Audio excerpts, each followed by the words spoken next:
आज की और इस वक्त की सबसे बड़ी खबर यह है कि अफगानिस्तान के राष्ट्रपति अशरफ गनी इस समय अबू धाबी में हैं और यूएई की सरकार ने उन्हें मानवीय आधार पर अपने देश में शरण दे दी है। और आप सब जानते हैं कि अशरफ गनी जब से तालिबान ने वहां पर कब्जा किया है, जब से काबुल पर कब्जा किया है, अशरफ गनी राष्ट्रपति वो थे अफगानिस्तान के, वो भाग गए थे।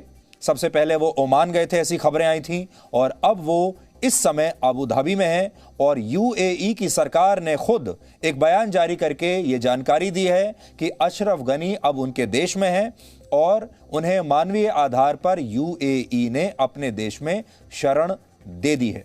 इसलिए अब ये पूरा सस्पेंस खत्म हो गया है कि अशरफ गनी भागकर कहां गए हैं। वो यूएई में हैं, इस समय अबू धाबी में है। अशरफ गनी तो भागकर अबू धाबी चले गए, लेकिन तालिबानी नेता मुल्ला बरादर आज 20 साल बाद कतर एयरफोर्स के एक मिलिट्री प्लेन से कांधार पहुंच गए और यहीं से अब वो काबुल जाएगा। उसकी तस्वीरें आप देख सकते हैं, हवाई अड्डे से हमारे पास ये तस्वीरें आई हैं। पीछे अगर आप देखें, बड़ी स्क्रीन पर हम आपको बताते हैं, पीछे जो विमान आपको दिखाई दे रहा है C-17 मिलिट्री प्लेन, ये कतर एयरफोर्स का है, जिसके जरिए मुल्ला बरादर कांधार पहुंचा है। मुल्ला बरादर अफगानिस्तान का नया राष्ट्रपति बन सकता है, उसका नाम चल रहा है, इसलिए उसका कांधार पहुंचना एक बहुत महत्वपूर्ण खबर है। कांधार को तालिबान का गढ़ माना जाता है और हर भारतीय कांधार को हमेशा याद रखेगा। आप सब भी कांधार के बारे में जानते होंगे, क्योंकि जब हमारा इंडियन एयरलाइंस का जो प्लेन हाईजैक हुआ था 1999 में, उसे भी हाईजैक करके इसी कांधार के हवाई अड्डे पर ले जाया गया था, जहां पर हमारे बहुत सारे सैकड़ों पैसेंजर्स को बंदी बनाकर रखा गया था। और उस समय भी यहां इस विमान की जगह हमारा विमान खड़ा हुआ था IC-814, और तब भी उसमें तालिबान का ही हाथ था। और इसी जगह से तालिबान के बड़े बड़े कमांडर्स और नेता ऑपरेट करते हैं। आप कह सकते हैं कि कांधार में तालिबान के आतंकवादियों की संसद बैठती है, जिनका समर्थन जुटाने के लिए मुल्ला बरादर यहां पर पहुंचा है। मुल्ला बरादर ने कतर से कांधार तक का सफर कतर एयरफोर्स के एक C-17 मिलिट्री एयरक्राफ्ट में किया, और यह दुनिया के उन चुनिंदा एयरक्राफ्ट्स में से एक है जिसका इस्तेमाल बड़े बड़े देशों की वायु सेनाएं करती हैं। इनमें अमेरिका से लेकर कनाडा, ब्रिटेन, ऑस्ट्रेलिया और भारत जैसे देश भी हैं जो इस विमान का इस्तेमाल करते हैं। और अगर यह विमान हथियारों से लैस ना हो, तब एक C-17 एयरक्राफ्ट की कीमत 2,750 करोड़ रुपए तक हो सकती है। 2,750 करोड़ रुपए का ये एयरक्राफ्ट है, जिसे लेकर ये आतंकवादी वहां पहुंचा है। और कतर ने एक तालिबानी की खातिरदारी के लिए अपनी वायुसेना के इतने बड़े और इतने महंगे विमान को लगाया है। इससे आप समझ सकते हैं कि कतर किस हद तक तालिबान का साथ दे रहा है। पिछले वर्ष जब अमेरिका के साथ मुल्ला बरादर ने शांति समझौते पर हस्ताक्षर किए थे, तब इसके लिए कतर ने ही अपनी राजधानी दोहा में सारे इंतजाम किए थे और ये पूरी जिम्मेदारी उठाई थी। 8 वर्षों के बाद जब मुल्ला बरादर 2018 में पाकिस्तान की जेल से रिहा हुआ था, तब भी कतर ने ही उसे अपने देश में पनाह दी थी। और उस समय मुल्ला बरादर को कतर में तालिबान के राजनीतिक दल का प्रमुख बनाया गया था। मुल्ला बरादर को अमेरिका ने पाकिस्तान में इसलिए गिरफ्तार करवाया था क्योंकि उसे लगता था कि वो अमेरिका के लिए एक बड़ा खतरा बन सकता है और बड़ी आतंकवादी गतिविधियों को वो अंजाम दे सकता है। अमेरिका के ही दबाव में मुल्ला बरादर को 8 साल तक पाकिस्तान ने जेल में रखा और फिर बाद में 8 साल के बाद उसी अमेरिका के कहने पर पाकिस्तान ने उसे जेल से रिहा कर दिया। और फिर अमेरिका ने इसी आतंकवादी से दोहा में पिछले साल शांति समझौते पर तालिबान से हस्ताक्षर करवाए। तो आप अमेरिका का चरित्र भी समझ सकते हैं। पहले अमेरिका मुल्ला बरादर को अरेस्ट करवाता है पाकिस्तान में दबाव डालकर, फिर उसी मुल्ला बरादर को रिहा करवाता है और फिर उसी मुल्ला बरादर के साथ एग्रीमेंट साइन करता है, कॉन्ट्रैक्ट साइन करता है, समझौते साइन करता है। और फिर उस मुल्ला बरादर के भरोसे अफगानिस्तान के 4 करोड़ लोगों को मरने के लिए छोड़कर रातों रात अमेरिका यहां से भाग जाता है। मुल्ला बरादर उन 4 लोगों में से एक है जिन्होंने वर्ष 1994 में तालिबान का गठन किया था, और यही वजह है कि राष्ट्रपति के लिए उसकी दावेदारी सबसे मजबूत मानी जा रही है। कांधार एयरपोर्ट पहुंचने पर तालिबान के कमांडर्स ने उसका जबरदस्त स्वागत किया और गवर्नर हाउस पहुंचने पर उसके स्वागत में शानदार आतिशबाजी भी की गई। ये तस्वीरें आपको बता रही हैं कि तालिबान जीत गया है और पूरी दुनिया हार गई है।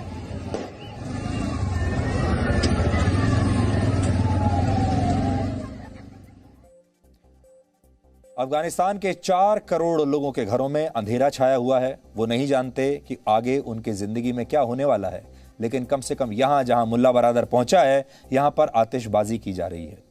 पिछली बार जब अफगानिस्तान में तालिबान का शासन आया था तो उस सरकार का नेतृत्व मुल्ला उमर ने किया था, जिससे मुल्ला बरादर पर बड़ा विश्वास था। मुल्ला बरादर के मरने के बाद मुल्ला बरादर ने बाद में मुल्ला उमर की बेटी से शादी कर ली और तालिबान की सरकार में वो उप विदेश मंत्री भी बना। यानी मुल्ला बरादर जो है वो तालिबान में आज से नहीं, बहुत जमाने से है और मुल्ला उमर का दामाद भी है। उसने नेटो यानी नॉर्थ अटलांटिक ट्रीटी ऑर्गेनाइजेशन के देशों की सेना के खिलाफ कई लड़ाइयां लड़ी हैं और जिहाद के नाम पर कई बड़े आतंकवादी ऑपरेशंस का नेतृत्व भी इस आदमी ने किया है। कतर और पाकिस्तान जैसे देशों के साथ तालिबान का संतुलन इसी ने बनाकर रखा और तालिबान के राजनीतिक मामलों में भी उसका हमेशा से दखल रहा है।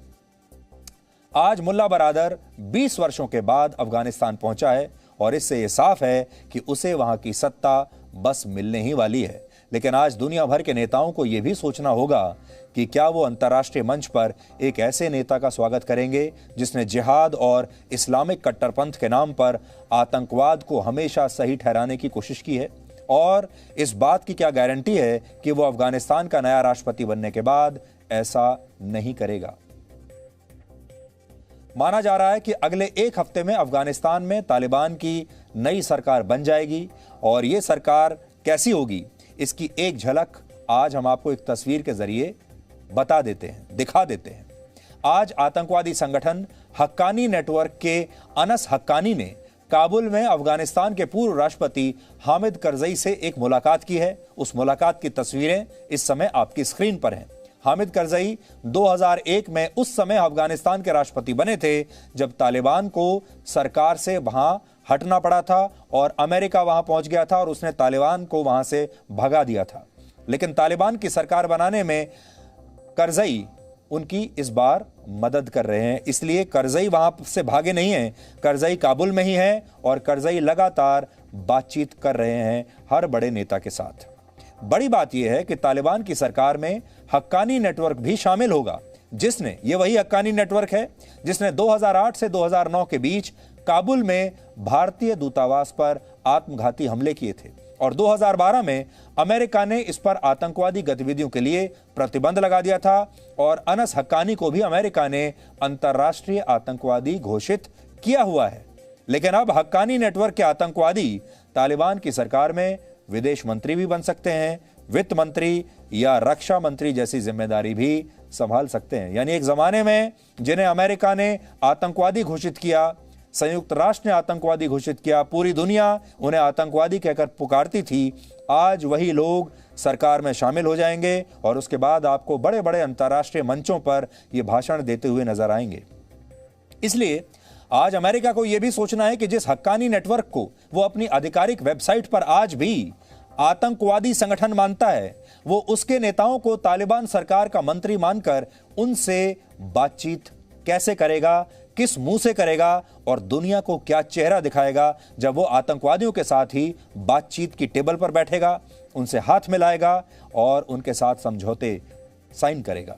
अगर दुनिया ने इन तालिबानी नेताओं को स्वीकार कर लिया तो एक तरह से पूरी दुनिया में आतंकवाद को कानूनी मान्यता मिल जाएगी। इसलिए आज आप ये समझिए ये सब कुछ हो रहा है, इसका मतलब क्या है। इसका पहला मतलब ये है कि अगर ऐसा हुआ और जो कि लग ही रहा है कि होगा, इसके बाद आतंकवाद को कानूनी मान्यता मिल जाएगी। आतंकवाद को लेकर जो पूरी दुनिया का जो रुख है वो काफी नर्म हो जाएगा। दूसरी बड़ी बात जो होगी वो ये कि अफगानिस्तान दुनिया भर में आतंकवाद का सबसे बड़ा केंद्र बन जाएगा, जहां आतंकवादियों को रोकने टोकने वाला कोई नहीं होगा। इसलिए अफगानिस्तान आतंकवाद का एपिसेंटर बनेगा और पूरी दुनिया कुछ नहीं कर पाएगी। पूरी दुनिया में आतंकवादी कहीं भी बड़ी वारदात को अंजाम देंगे, लोगों की हत्याएं करेंगे और फिर अफगानिस्तान में आकर छुप जाएंगे और अफगानिस्तान की सरकार से उन्हें पूरा प्रोटेक्शन मिलेगा। सबसे बड़ी बात यह है कि संयुक्त राष्ट्र यानी यूनाइटेड नेशंस और अमेरिका जैसे देश जिन आतंकवादियों को अब तक ब्लैकलिस्ट करते आए हैं, जिन पर सैंक्शंस लगाते आए हैं, जिन्हें जेल में डालने की बात करते आए हैं, उन्हीं आतंकवादियों के साथ दुनिया के बड़े बड़े नेताओं को अब हाथ मिलाते हुए फोटो खिंचवानी पड़ेंगी। इनके साथ तस्वीरें आप अखबारों में, टीवी चैनल में देख पाएंगे। इनके साथ बड़े बड़े समझौतों पर हस्ताक्षर वो करते हुए आपको नजर आएंगे। इससे आतंकवाद और आतंकवादियों को पूरी दुनिया एक तरीके से स्वीकार कर लेगी। और क्या पता आगे चलकर आप इन्हीं आतंकवादियों को संयुक्त राष्ट्र के मंच से दुनिया को संबोधित करते हुए भी शायद सुन पाएंगे, और ये किसी बहुत भद्दे मजाक से कम नहीं होगा।